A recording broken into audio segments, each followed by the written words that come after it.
আমরা এখানে মেহেরপুর বেলতলার সামনে আছি। আমি আপনাদেরকে দেখাচ্ছি এখানে কিভাবে জাম লেগেছে সমস্ত রাস্তায়। এটা খুব ইমার্জেন্সি রোড। আমরা বিকেল এখন 4:30 বাজছে, আমরা 4:30টার সময় দাঁড়িয়ে আছি। এখন তুলনামূলক জামের 3 ভাগের 1 অংশ এখন আছে। সমস্ত দিন এখানে বিভিন্ন রুগী, স্কুল যাত্রী, কলেজ যাত্রী, বিশ্ববিদ্যালয় যাত্রী সকলেই থাকেন। কিন্তু এই জাম এবং এই জামের যে মূলে দুটি কারণ আমি দেখাচ্ছি। এই দেখেন এখানে একটি গর্ত দেখা যাচ্ছে।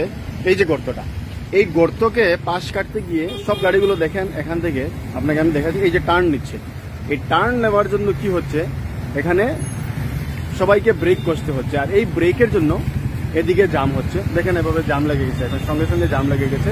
এখন বিকেল 4:30টার অবস্থা, এই অবস্থায় এই জাম। এই এদিকে একটা গর্ত, আর আমি ও পাশের গর্ত আরেকটা দেখাচ্ছি আপনাদের। দেখেন আমি এ পাশের গর্তটা দেখাচ্ছি, এই যে এ পাশের গর্ত। দেখেন এই পুরো রাস্তাটা কিন্তু খালি, শুধু এই গর্তটার জন্য এখানে দুই পাশে জাম লাগছে। এবং আপনি দেখতে পারেন কিভাবে সারিবদ্ধ জাম এখানে অটোর রয়েছে।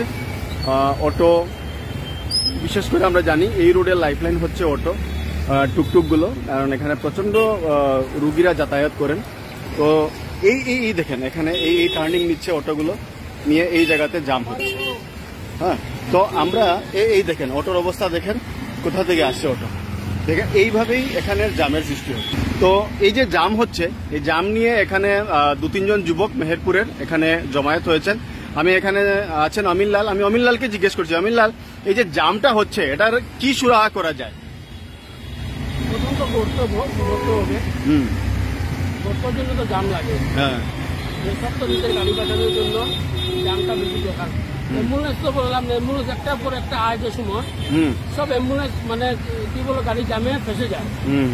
কিছুদিন আগে তো আমি নিজে গর্ত ভরেছিলাম আমি, তখন তো জল জমার জন্য আবার জলের জন্য ঘটনা আবার হয়ে গেল, মানে মাটিটা সরে গেছে।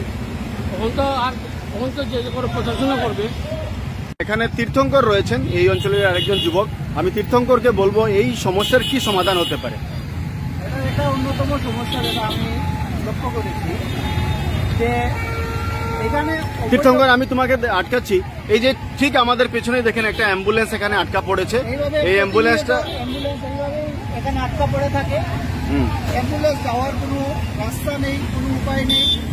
রাস্তার পরিসর এত ছোট হয়েছে, আর অবৈধ পার্কিং করে একদম রাস্তার পরিসর ছোট হয়ে এসছে। এই জঞ্জাট প্রতিনিয়ত আমরা দেখে আসছি। আজকে আমরা এখানে একত্রিত হয়ে আমরা দেখছি কিভাবে কি করা যায়। সরকার যদি আমাদেরকে সাহায্য করে তাহলে খুবই ভালো, নাহলে আমাদের তরফ থেকে যা করা যায় আমরা চেষ্টা করব, যতটুকু সম্ভব আমরা করার চেষ্টা করছি। তো এই রাস্তা কি মোটামুটি যদি জাম ঠিক করতে হয়, তাহলে এই যে গর্তটা আছে, গর্তটা অন্তত আমরা সরকারের কাছে একটাই আবেদন যে গর্তটা অন্তত এখন যদি কার্পেটিং নাও হয়, অন্তত গর্তটাতে ওই পাথরের গুঁড়া যদি ফেলে দেই, আপাতত গর্তগুলো ফিল আপ হয়ে গেলে রাস্তার এই যানজটটা অনেকটাই সম্ভব ক্লিন হয়ে যাবে। ধন্যবাদ।